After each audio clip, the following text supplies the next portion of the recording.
chamar aqui a preletora desta manhã, Raquel Bolzano. Bom dia!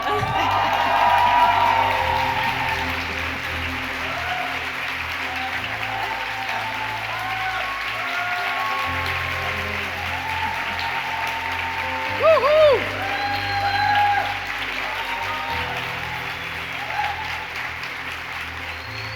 Bom dia! Dispensa qualquer apresentação. E essa é aquela criança que me agarrou ali em Israel, no monte lá do precipício, onde Jesus foi ameaçado de morte. E ela agarrou em mim, não largou. E Deus disse, ministra a unção profética sobre ela. E era uma bebecinha desse tamanho. Agora ouça bem, Deus usa quem Ele quer usar. E eu sei que a Raquel, com o testemunho de vida que tem e a marca que ela carrega de Cristo, ela tem o que acrescentar na minha vida, como na vida de cada um de nós. Raquelzinha, já orei, você está debaixo da unção profética e apostólica. Te amo. Te amo. Uau, gente, que honra. Podem sentar. Não, palavra, primeiro. Pode se aceitar que eu ainda vou levar um tempinho para ler o versículo. Gente, é uma grande honra, um grande privilégio estar aqui hoje. Na verdade, como a apóstola dizia, é o Senhor mesmo quem capacita, e creio que hoje me capacitou para estar trazendo essa mensagem para vocês. Eu estou aqui em obediência ao meu Senhor, porque Ele me deu esta palavra e eu tenho que compartilhar com vocês. Nós estamos na semana de santificação, hoje é o último dia, infelizmente. Mas o Senhor, durante toda essa semana, tem nos chamado a viver em um outro nível de relacionamento com Ele, não é verdade? Quantos aqui tiveram uma experiência sobrenatural com o Senhor esta semana? Amém? Todos nós. O Senhor nos chama a um novo nível, a uma nova medida de relacionamento. E hoje nós vamos encerrar... Uau, eu nem tenho palavras para descrever, mas você vai encerrar vendo a face do Senhor, porque Ele tem um encontro marcado com você neste dia. A pastora Sandra, no início deste culto, falava exatamente sobre isso, sobre buscar a face de Deus. E enquanto ela falava aquela palavra, eu entendi no meu coração essa confirmação, porque hoje estamos aqui para ter um encontro sobrenatural com o Senhor, para que você possa, a partir de hoje, viver uma nova medida de relacionamento com Ele, e você possa ver a sua face.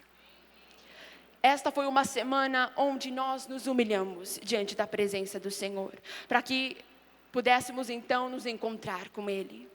E hoje Deus tem essa mensagem que é um chamado para cada um de nós, para que possamos voltar a ter esse relacionamento íntimo com Ele, para que possamos voltar os nossos olhos para o Senhor, para que possamos voltar ao nosso primeiro amor, para que possamos voltar a ser uma igreja apaixonada pelo Senhor. Quantos aqui desejam isso? Amém. E por isso... o título desta mensagem é Uma Experiência Transformadora. Quantos aqui a desejam? Amém. Hoje, como eu falei para vocês, é o dia que Deus marcou para que você possa ter essa experiência. O que significa uma experiência transformadora? É algo que gera frutos. Ela não é algo passageiro ou momentâneo, mas é algo que marca a sua vida para sempre. E você então gerará frutos desta experiência, deste encontro com Deus. Sabe, não adianta nada você estar aqui uma semana na igreja, na semana de santificação, mas agora estamos começando uma nova semana e você simplesmente esquecer e não buscar mais daquilo que você recebeu. Nós estamos provando do Senhor de uma maneira sobrenatural, mas se amanhã você não for até o seu quarto, dobrar os seus joelhos e buscar mais do Senhor, isso vai se tornar uma experiência passageira.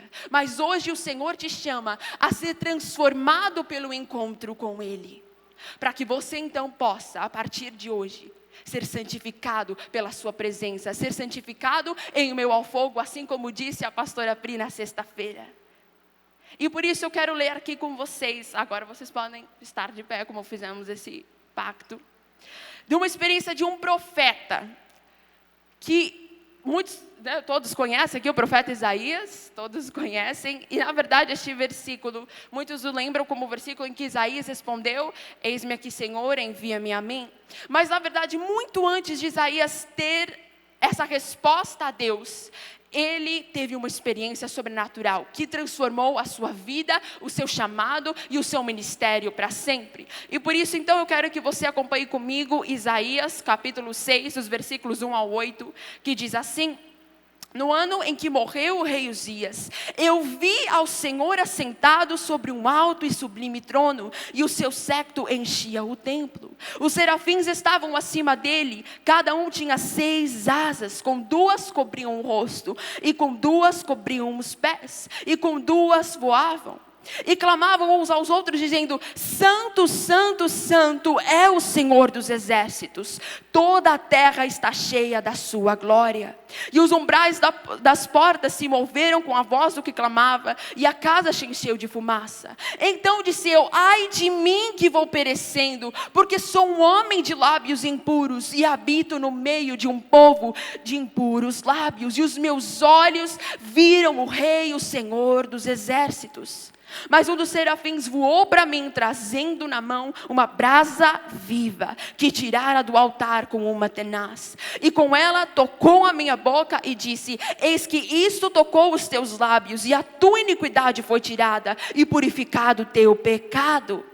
Depois disso, ouvi a voz do Senhor que dizia: a quem enviarei, e quem há de ir por nós? Então disse eu: eis-me aqui, envia-me a mim. Amém. Dê um forte aplauso ao Senhor.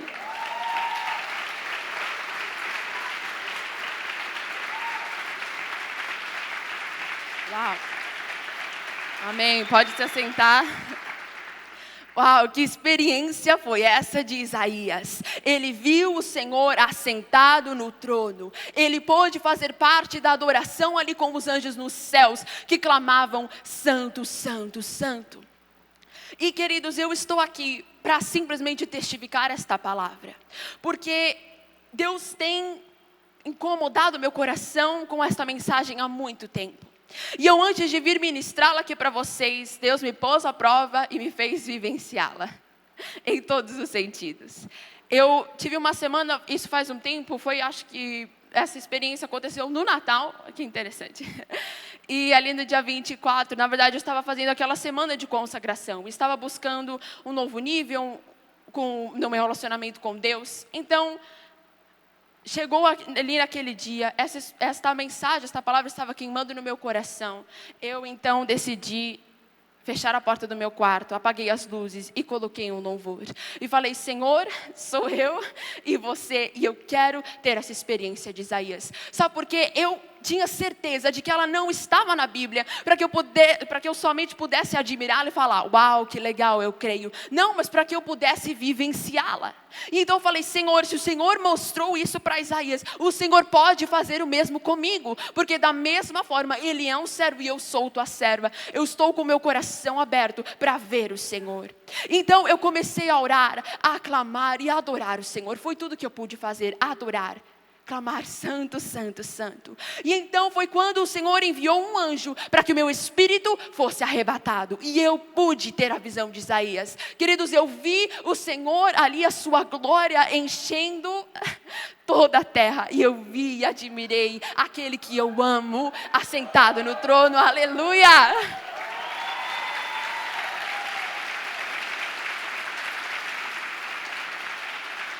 Eu posso dizer que essa foi uma experiência transformadora para mim, porque a minha vida nunca mais foi a mesma. Quando eu deixei de ter essa visão, tive vontade, como a apóstola mesmo já dizia, de me esconder.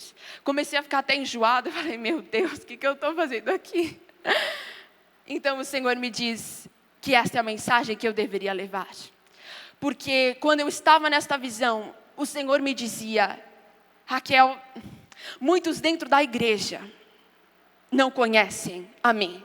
Muitos dentro da igreja, muitos cristãos ainda não vivenciaram essa experiência, ainda estão longe do meu coração e da minha vontade. E por isso esta palavra começou a arder em meu coração, porque isso não é só para mim, ou só para o profeta, ou só para a apóstola. Isso é para todos aqueles que creem e podem dizer: Senhor, abre os olhos do meu coração para que eu possa te ver. E é isso que estamos fazendo aqui, colocando o nosso coração e a nossa vida diante da sua presença e clamando: Senhor, eu quero te ver. Hoje é o dia que Deus vai enviar os teus anjos para que você possa voar com eles e ser arrebatado e ter a visão de Isaías.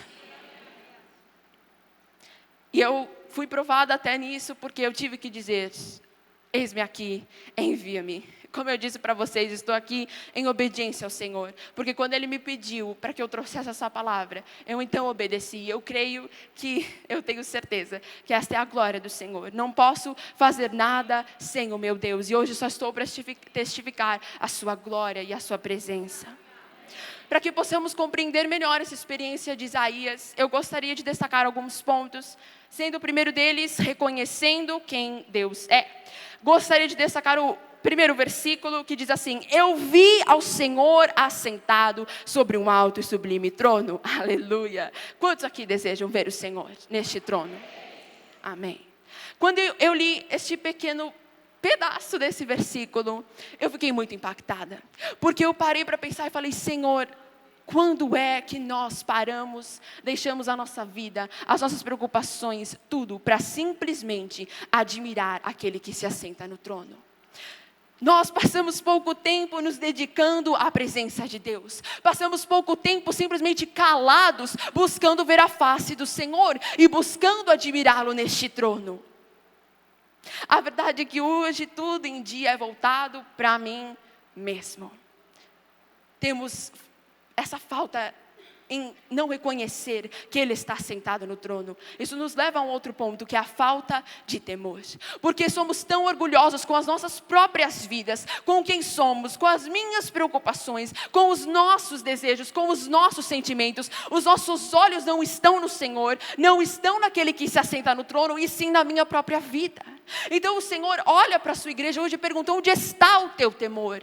Temor e tremor dentro do seu coração, que te faz dobrar os teus joelhos e render e obedecer àquele que se assenta no trono. Queridos, Deus não está presente, Deus não está em uma igreja a qual Ele não é entronizado. E Deus não habita em uma vida a qual Ele não é entronizado. Já é tempo de reconhecermos que Ele é soberano, Ele está sentado no trono. E tudo que nós podemos fazer é nos humilhar, nos render e temer aquele que é reto juiz. Devemos nos dedicar e passar tempo procurando ver a face de Deus, a sua glória, aquele que se assenta no trono. Tire os olhos de você mesmo, dos seus próprios sentimentos, daquilo que você é, porque não somos nada, não é isso que diz a palavra? E dedique-se para ver aquele que se assenta no trono. Então o aceite como seu Senhor e fala: Senhor, aqui está a minha vida, eu vivo para Ti. E deixe que Ele governe a tua vida.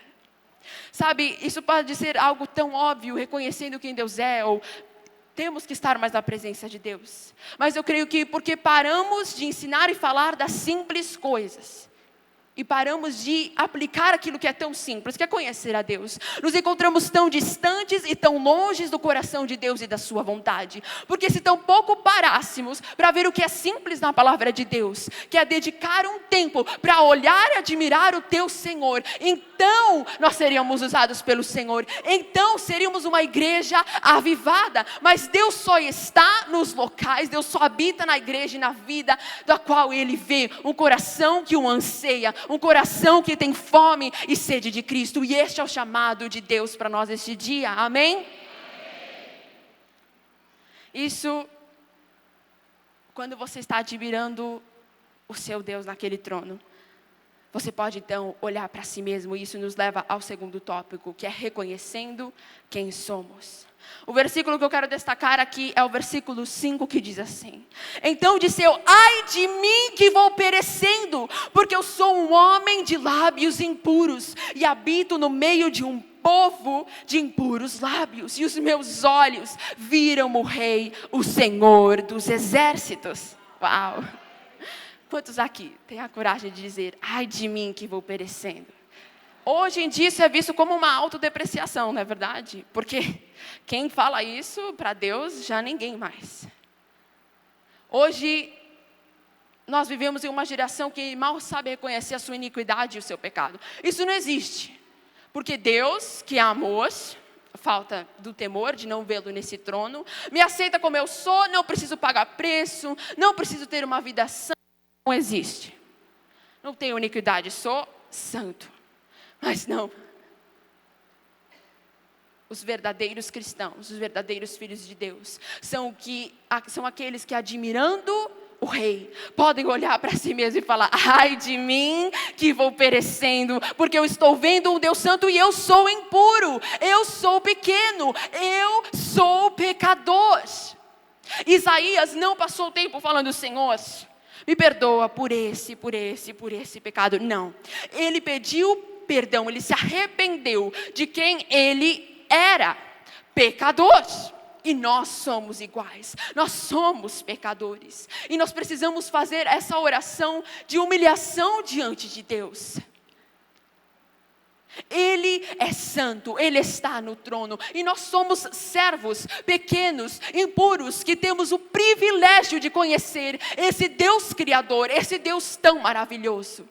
Então Ele abre as portas para que nós possamos nos humilhar e nos render absolutamente ao Senhor.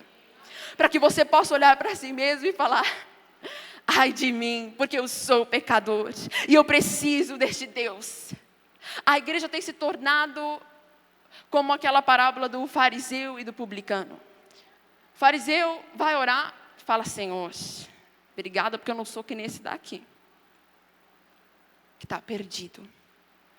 Então a palavra fala que este vai e recebe maior condenação.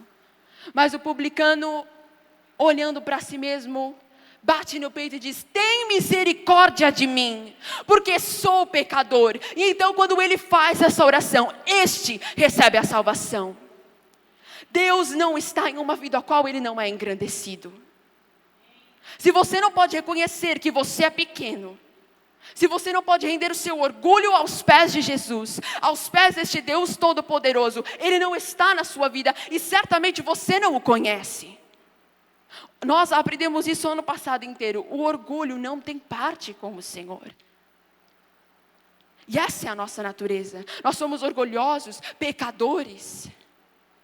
Mas nós precisamos nos humilhar diante daquele que é santo. Precisamos nos humilhar diante do trono e dizer: sou impuro, tem misericórdia de mim, porque eu preciso de um Salvador que me ajude, que me purifique. Por isso é necessário que nós façamos esta oração. Nós precisamos tirar os olhos de nós mesmos, desfocar-os de quem nós somos e simplesmente reconhecermos o quão grande é aquele que está no trono e o quão pequeno sou eu que tenho o privilégio de o admirar. Quando Isaías fez este nível de oração, se humilhando, se arrependendo, se prostrando diante de Deus, vem então o terceiro tópico, que é a restauração da pureza moral. Os versículos que eu quero destacar são os versículos 6 e 7, que diz assim: mas um dos serafins voou para mim, trazendo na mão uma brasa viva, que tirara do altar com uma tenaz. E com ela tocou a minha boca e disse: eis que isto tocou os teus lábios, e a tua iniquidade foi tirada, e purificado o teu pecado. Amém. Aleluia. Depois que Isaías reconheceu quem ele era e se humilhou completamente àquele que se assenta no trono, Deus encontrou nele um coração humilde, um coração quebrantado. Então, sabe o que Deus fez? Foi lá com o fogo, com a brasa viva, purificá-lo. Querido, nós não podemos fazer isso por nós mesmos. Somente aquele que é santo pode nos santificar. Somente aquele que é totalmente santo pode nos purificar. E foi isso que aconteceu com Isaías. Ele reconheceu quem ele era, ele se prostrou, ele se humilhou. E então Deus envia o serafim com brasa viva. Diga isso, brasa viva. A pastora Pri falava disso na sexta-feira, falando do fogo do Espírito Santo. Isso é o que tem poder para purificar, para transformar, santificar. Este fogo Este fogo é a presença do Senhor. Ele é o fogo consumidor. Portanto, não há outra maneira de sermos santificados se não formos até essa presença, nos humilharmos, nos arrependermos. E então pode ter certeza que no meio deste fogo, Deus enviará o anjo para purificar os teus lábios. O lábio representa a nossa natureza pecaminosa. Quando Deus então envia o fogo e purifica os lábios de Isaías, Ele purifica a sua natureza, a sua pureza moral. E é isso que Deus deseja fazer conosco neste dia. Nós devemos buscar a face do Senhor, nos arrependermos e então, no meio deste fogo, Deus nos purificará. E a partir daí, nossa vida não será mais a mesma. Porque quando recebemos a purificação, a santificação que vem do alto, queridos, não tem como voltarmos ao pecado. Não tem como. Porque o Espírito Santo está em nós, porque a santidade, este fogo, a marca do fogo consumidor está em mim. Portanto, eu não posso voltar a viver como antes. O Espírito Santo, este fogo dentro de mim não me permite voltar a viver como antes. Não me permite ser um pecador. Não me permite viver as imundícias deste mundo. Não, o Espírito Santo dentro de mim, este fogo me levará a viver em santidade. Somente Deus é capaz de fazer isso.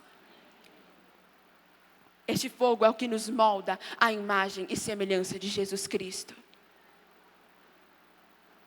Por isso que você busque e clame: Senhor, eu quero ser.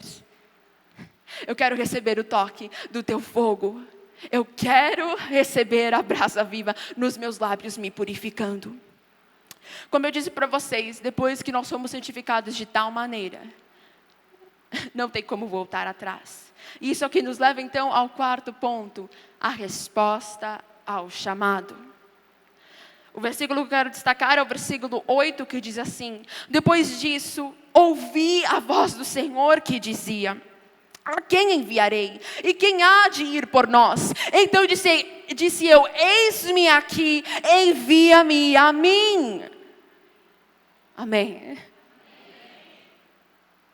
A palavra até destaca e diz assim: depois disso.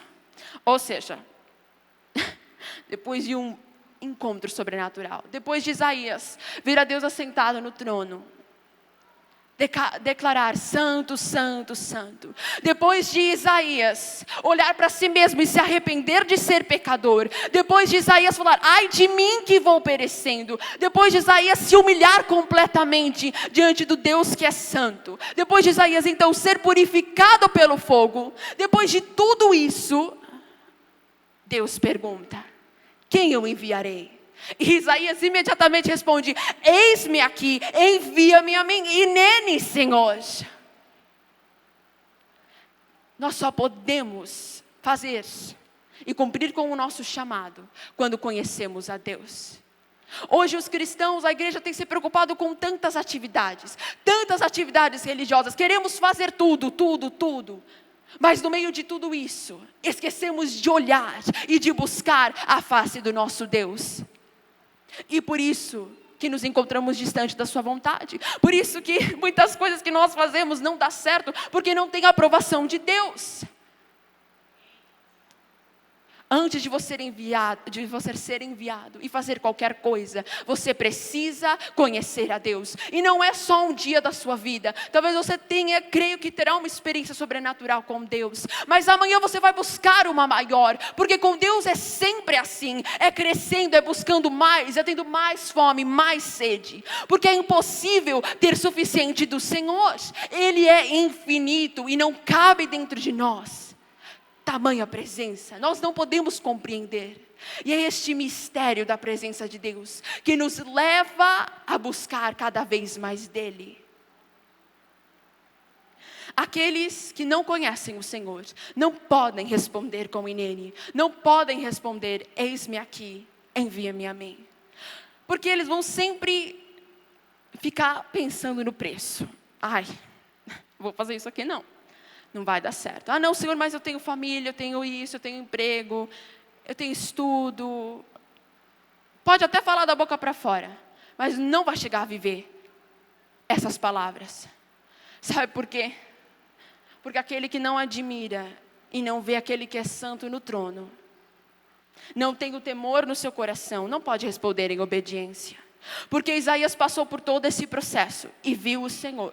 Ele falou: eu jamais vou dizer não e desobedecer o meu Senhor. O que sou eu? Um servo impuro e pequeno. Como eu posso dizer não a Deus? Ele não ficou lá negociando. Mas espera aí, Senhor, esse chamado profético é difícil. Mas eu tenho família. Mas eu tenho isso ou aquilo. Isaías não fez. Quando Deus perguntou: quem eu vou enviar? Ele rapidamente respondeu: Inene, eis-me aqui, envia-me a mim. Porque ele conhecia o Deus que o estava chamando. Antes de provarmos o sobrenatural do chamado de Deus, nós precisamos vivenciar e ter essa experiência transformadora. Por isso que o chamado de Deus neste dia é que possamos conhecê-lo desta forma. Queridos, a sua presença é real. Isso não é uma história linda da Bíblia, não, isso é para todos aqueles que creem, todos aqueles que desejam. Por isso, Deus te convida hoje a buscar a sua face. Acima de qualquer coisa, hoje é o dia de você ter essa experiência. Mas você precisa se desconectar de tudo ao seu redor. Você precisa simplesmente parar para admirar aquele que é santo, aquele que se assenta no trono. Você precisa olhar para esse Deus maravilhoso e você precisa dedicar tempo a isso. E então haverá esse arrependimento. Você deve se arrepender dos seus pecados. Você deve se arrepender por ser um pecador. Então saiba que no momento que você fizer isso, você estará diante do trono e você estará vendo aquele que é santo. E então Deus enviará o fogo para te santificar. E quando Ele perguntar: quem eu vou enviar? Você vai responder com sinceridade, com temor: eis-me aqui, envia-me a mim. Porque você conhece esse Deus. Nós estamos vendo ali nos Estados Unidos aquela universidade que está na presença de Deus até agora. E sabe por que isso? Não tem nada que entretém a sua carne lá. Não tem nada que chame a atenção, a não ser o Espírito Santo. E aqueles que estão naquele lugar são porque desejam ver o Senhor, são porque têm fome e sede dEle. E o avivamento começou lá, essa experiência sobrenatural se iniciou lá, porque Deus viu ali naquela universidade jovens, homens, mulheres, idosos que amavam a Deus e que desejavam mais do Senhor. E então quando Deus avistou isso, Ele então enviou o fogo do avivamento. Ele então começou a fazer esta obra. Agora, se nós continuarmos ignorando a sua presença, ignorando o fato de que como cristãos nós temos a responsabilidade de conhecermos melhor, essa é a razão do nosso viver. Você deve todos os dias falar: Senhor, eu sou apaixonado por Ti, eu Te amo, e buscar mais disso. E então Deus vai achar em você um coração que pode ser usado, um coração que pode pregar o Evangelho. Deus então vai erguer os profetas, os mensageiros, os porta-vozes, os pastores, os mestres, os evangelistas, os apóstolos, porque Ele vai achar em você um coração que anseia. Ele não precisa de nada mais a não ser um coração que anseie, que seja desesperado por Ele. Deus está aqui neste lugar para trazer essa mensagem de aviso. É um aviso, porque Ele está voltando. E sabe o que Ele falou para a igreja ali em Apocalipse? Olha, uma coisa eu tenho contra você: você perdeu o seu primeiro amor. Jesus ali dizia em Mateus 24 que no final dos tempos o amor de muitos esfriariam por causa da iniquidade. Veja agora o tempo que estamos vivendo, não precisa de muito, só observe, nós estamos no fim. E o amor da igreja, dos cristãos, tem se esfriado por causa da iniquidade. Muitos pararam de dizer: Senhor, eu sou apaixonado por Ti, eu Te amo, eu Te desejo, eu quero queimar por Ti, eu quero dar a minha vida por Ti. Esse coração só pode vir quando há uma profunda busca pelo Senhor. Estou aqui para testemunhar, porque eu sou loucamente apaixonada pelo meu amado, pelo meu Senhor. Ele é tudo para mim. E não é porque eu sou digna, nem por nada. É porque eu decidi render a minha vida àquele que é capaz de me transformar, de me capacitar e de me usar. Eu não posso viver sem o Senhor. E é esse que deve ser o desejo ardente do seu coração. Você deve olhar e dizer: Senhor, eu não posso viver sem a Tua presença. Senhor, eu não posso viver sem ter mais de Ti. Eu não posso viver sem sentir o Teu fogo. Porque Deus, Ele é mais importante do que o ar que eu respiro, Tu és mais importante que o meu alimento, que a minha própria vida, que a minha família, que os meus afazeres, que as minhas preocupações. Tu és mais importante. Que vale ganhar tudo e perder a tua alma? Que é a vida sem o Senhor? Nós somos totalmente dependentes dEle e precisamos do Senhor. Então, eu acho que eu não tenho mais nada o que dizer. Agora é você e Deus.